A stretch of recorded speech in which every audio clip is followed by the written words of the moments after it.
Gimana rasanya berbuka puasa hari pertama di Aceh ya, kita sebut hari pertama. Sesuatu yang luar biasa banget.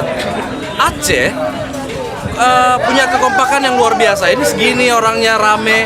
Ini dari komunitas yang beda-beda, dari kumpulan yang beda-beda, tapi tetap bersama gitu. Semua bareng-bareng.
Nomi, suasana berbuka kita pada malam hari ini. Alhamdulillah teman-teman semua bisa hadir di sini.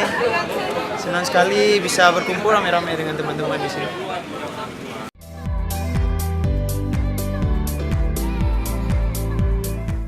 Bismillahirrahmanirrahim. Kami Tuagila FC Dalam Tansa mengucapkan Selamat Idul Fitri.